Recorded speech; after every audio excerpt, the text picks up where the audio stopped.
Nowadays, we are all housebound and we are wondering how to handle children that have a lot of energy but they are housebound and they feel really bored up.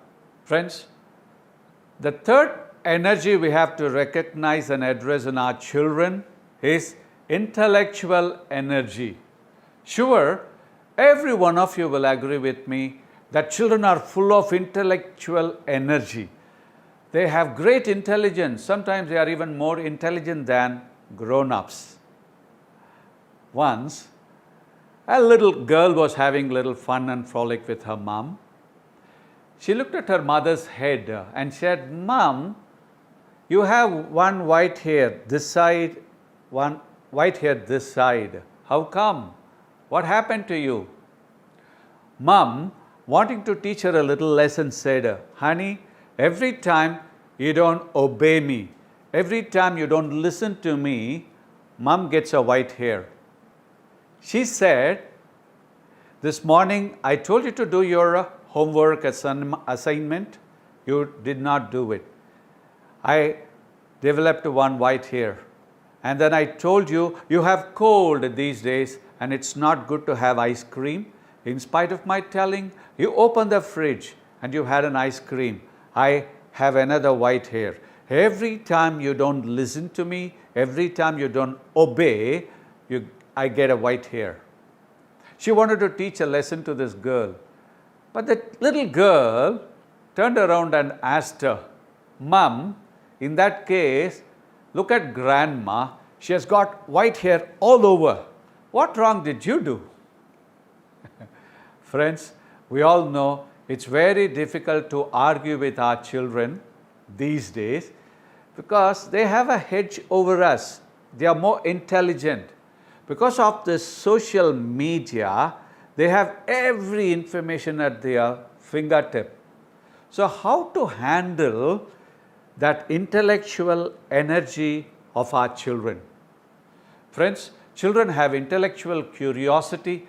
They have a natural ability to learn, to acquire skills and knowledge.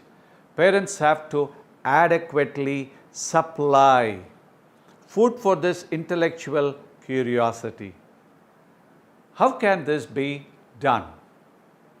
Friends, very often, children's intelligence, they don't belong to any conventional model and they might be out of the box. Friends, their way of thinking could be out of the box experience, and parents have to recognize even this. What seems foolish in the eyes of the adults can actually be an intellectual energy of the children. A great example for this is Thomas Alva Edison. When Edison was an 8-year-old boy, one morning his dad went to the backyard and he saw little Edison looking at something with curiosity. He was actually observing a hen hatching over its eggs.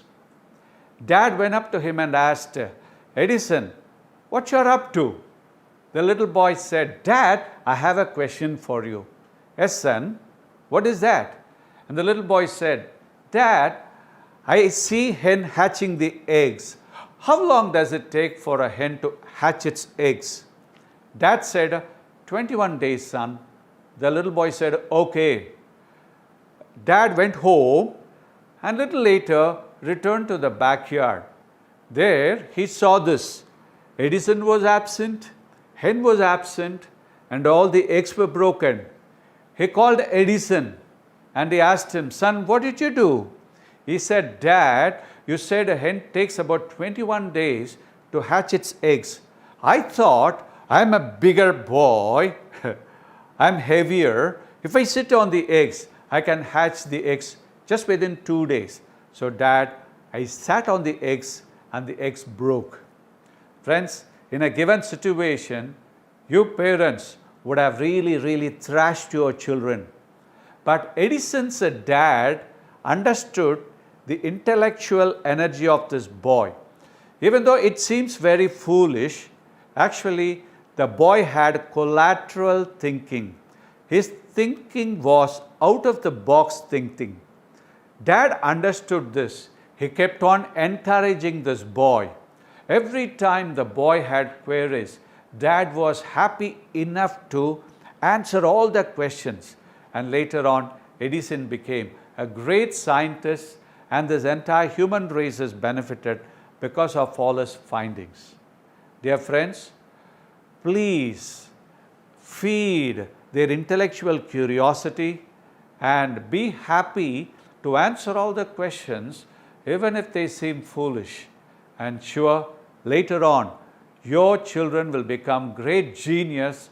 They will be able to even transform this world and give it a new shape. Thank you.